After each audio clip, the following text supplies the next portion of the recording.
labor contracts, and farming techniques that hindered agriculture's rebirth during Reconstruction. They say the Civil War arguably had the greatest impact on our nation out of all conflicts to date. It brought many bloody deaths across the country and impacted regions in ways we could not imagine today. Great struggles were faced regarding race, socioeconomic status, ideas, and defining regional traits. However, this Great War was just the beginning. What came after really put the United States through its paces.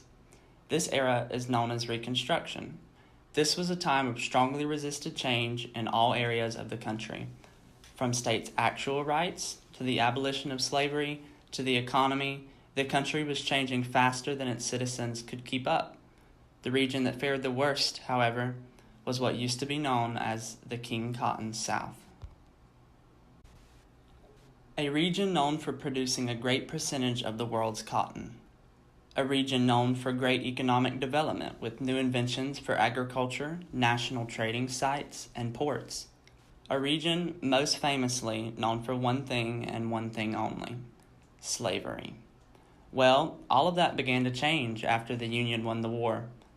The South entered a period of rebirth and attempted to rebuild what was lost. Little did they know it would never come back the same. The new South had many attributes to pay thanks to regarding its development. Agriculture was still the main support of the families who lived there, though it had changed from its glorious yet horrid past. The region was now flooded with new citizens. Thousands of freed slaves entered into society with both poor and once privileged whites. No doubt this caused a mass disruption to society. As the South picked back up with its agricultural economy, things were different. Slave owners with plantations had lost their workforce, forced to downsize and keep up with production. Yeoman farmers essentially resumed their efforts, except this time with much less funds and some with destroyed landscapes from war. Freedmen reverted back to what they knew as well: farming. After all, this is what they knew best. It would allow them to support their families and make money for themselves for the first time. However, the whites of the South were not about to let the freed African Americans rise to the same level they were. No, they were going to continue suppressing them in any way possible. Reconstruction in the New South saw great misfortunes and poverty due to labor contracts and antiquated farming techniques that hindered agriculture's rebirth. First off, a large part of how this region suppressed the recently freed slaves were through labor contracts. These contracts were made to, more or less, reinstitute slavery and past conditions for African Americans. Aaron Malden, in his work titled Freedom, Economic Autonomy, and Ecological Change in the Cotton South, goes on to say, quote, agricultural contracts frequently appear as sources in the scholarship on the process of emancipation. Historians agree that contract arrangements between landlords and laborers changed in response to fluctuating understandings of freedom and free labor, as well as the agency of freed people, the ebb and flow of the labor supply, and the efforts of the Freedmen's Bureau, end quote. The true business people of the South that were against the abolition of slavery were determined to bring it back in one way or another. Through tricky contracts with language freed slaves would not understand or read into, the upper-class whites looking for cheap labor on their plantations were desperate to get back to the way things used to be. Therefore, by not allowing freedmen to gain financial independence and creating a divide in the economy as a whole in the South declined. Quote, in 1871, a white farmer named W.L. Walston rented a parcel of land for cash. As was common with such arrangements, part of Walston's rent included the maintenance of the property's fences, wells, and ditches. He had hired several ex-slaves to work as field hands, and as picking slowed, he ordered them to split rails for fence repair, end quote. As one could see, this already sounds like a tricky situation for Mr. Walston, and his employees would not be happy. Quote, Walston's hired laborers' refusal to perform tasks such as fence repair without additional wages was not an isolated labor dispute. After emancipation, contradictory ideas of free labor between landowners and ex-slaves made land maintenance and day-to-day autonomy of workers the subject of frequent clashes. Just as in East Africa, Jamaica, Brazil, and other post-emancipation societies around the globe, the process of defining, categorizing, and selecting forms of tenure was the result of contention between planters, who hoped to reinstate large-scale and centralized gang system labor, and freedmen and poor whites who valued economic autonomy. As a result, disputes over land maintenance work became, in the words of historian Frederick Cooper, questions not just of marginal utility, but of class power. Contract arrangements that required laborers to do work not directly related to the crop, fence repair, ditching, clearing new land, generally failed to satisfy ex-slaves' expectations of freedom. End quote. To sum Mr. Walston's story up, contracts began to use clearer language in order to grant freedmen honest labor and legally correct relationships between employee and employer. The entire process of this put the New South in a financial struggle when trying to find and keep good employees and workers on the farms of the region. To this day, contracts take advantage of people who do not read the fine print. Well, when your employees cannot read or are desperate for jobs, they overlook these matters. In all, this not only created conflicts between white farm owners and their African American employees, but it did not allow for financial growth in the New South. Secondly, life during Reconstruction was filled with more misfortunes and decreases in finances not related to freedmen themselves. Here, an excerpt from the diary of Eliza Frances Andrews shows how her family's life had changed during the period of the New South's formation. Up very early, sweeping and cleaning the house.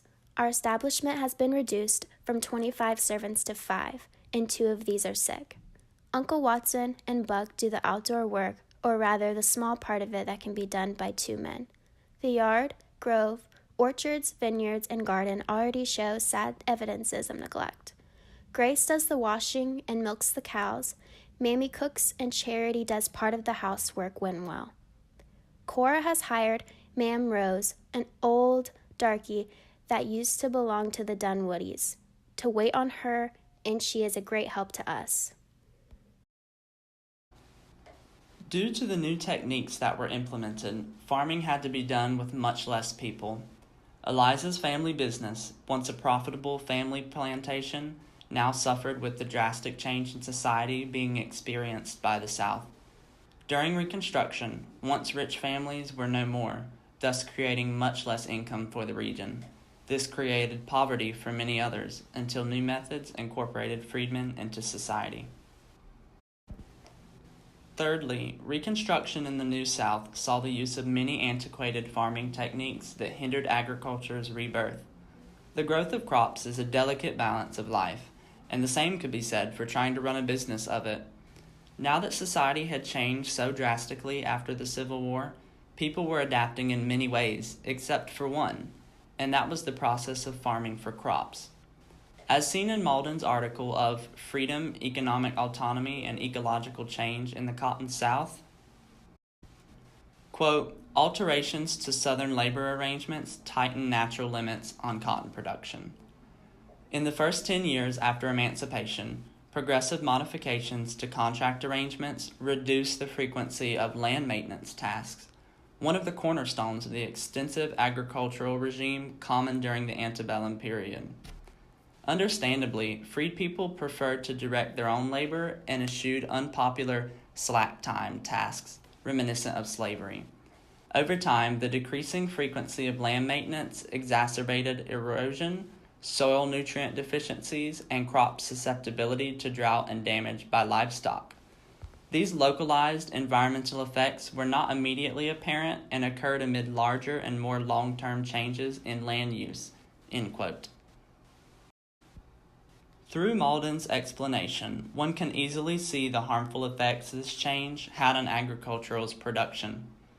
When differences arise between how employees and employers think work should be done, the farming process can go into a gridlock.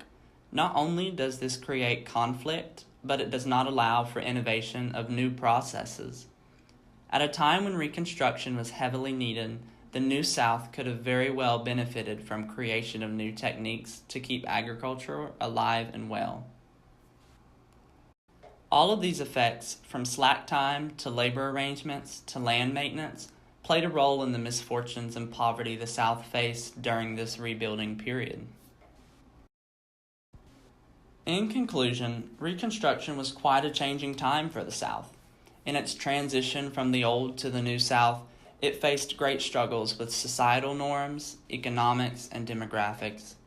These, in part, were due to labor contracts' relation to the freedmen population. White landowners still wanted majority control in society and insisted on creating a form of slave labor again. Through dishonest wording of labor contracts, they forced freedmen to perform certain job functions without pay. In turn, this created great poverty for the new citizens of southern states. Additionally, antiquated farming techniques played a large role as well. The whole method of farming was changed as slaves no longer tended to land. Soils were left unfertile due to slack time, and the great influx of new citizens stressed the land greater than it was before. Freed people wanted to be landowners as well, thus starting their own farming operations. In all, the combination of these things hindered agriculture's rebirth in the South. What once literally was the bread and butter of the South now forced its people into poverty until a new compromise could be made that allowed for all people, regardless of race or gender, to be successful in the South.